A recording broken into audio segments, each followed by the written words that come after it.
ಅಲ್ಲ ಮಾವ, ಇದರಲ್ಲಿ ನಾನೇನ್ ತಪ್ಪು ಮಾಡಿದೆ ಅಂತ ನನ್ನನ್ನು ಅವಾಯ್ಡ್ ಮಾಡ್ತಾ ಇದ್ದಾರೆ. ಈಗ ಮುನೇಂದ್ರ ಬದಲಾಗಿದ್ದಾರೆ ಅಲ್ವಾ? ಅದು ಅಲ್ಲದೆ ಆ ಮನೆಗೆ ನಾವು ಹೆಣ್ಣು ಕೊಟ್ಟಿದ್ದೀವಿ.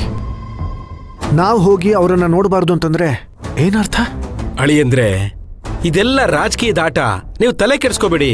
ಈಗ ರಘುವೀರ್ನ ಕರ್ಕೊಂಬಂದವನು ಮುನೇಂದ್ರ ಅಲ್ವಾ? ಸೊ ಅವನ ಮೇಲೆ ಈಗ ಪಾರ್ಟಿ ಕಡೆಯಿಂದ ಪ್ರೆಷರ್ ಇರುತ್ತೆ, ಅದಕ್ಕೆ ಹೀಗಾಡ್ತಿದ್ದಾನೆ. ಅಳಿಯಂದ್ರೆ ಇಂಥ ಟೈಮಲ್ಲಿ ನಾವುಗಳು ಅಲ್ಲಿಗೆ ಹೋಗದೆ ಇರೋದೇ ಒಳ್ಳೇದು. ನೀವು ಆರಾಮಾಗಿರಿ.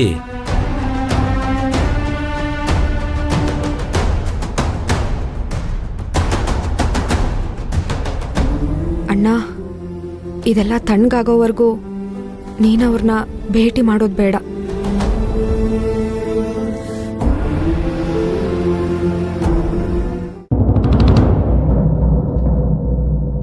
ಮುನೀಂದ್ರ, ಇನ್ನೂ ಕಡಿಮೆ ಆಗಿಲ್ವೇನೋ? ಇಲ್ಲಮ್ಮ. ಅಯ್ಯೋ ದೇವ್ರೆ, ಹಾಗೆ ಇದೆ.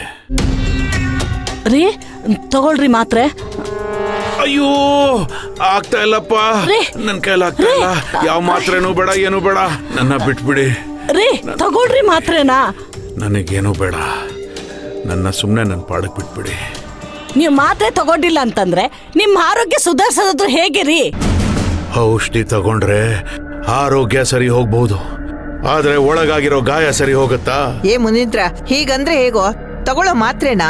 ನನ್ನ ಬಿಟ್ಬಿಡಿ, ನನಗಿದೆಲ್ಲ ಸಾಕಾಗೋಗ್ಬಿಟ್ಟಿದೆ. ನನ್ನ ಪಾಡಗ್ ನನ್ನ ಬಿಟ್ಬಿಡಿ.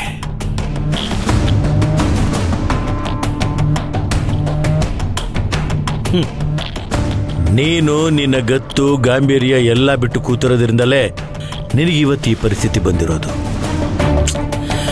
ನೀನೇನೋ ಸೂರ್ಯವಂಶದವ್ರ ಬಗ್ಗೆ ಯೋಚನೆ ಮಾಡ್ತಾ ಇದ್ದೀಯ, ಆದ್ರೆ ಅವರು ನಿನ್ನ ಬಗ್ಗೆ ಯೋಚನೆ ಮಾಡ್ತಾ ಇದ್ದಾರಾ?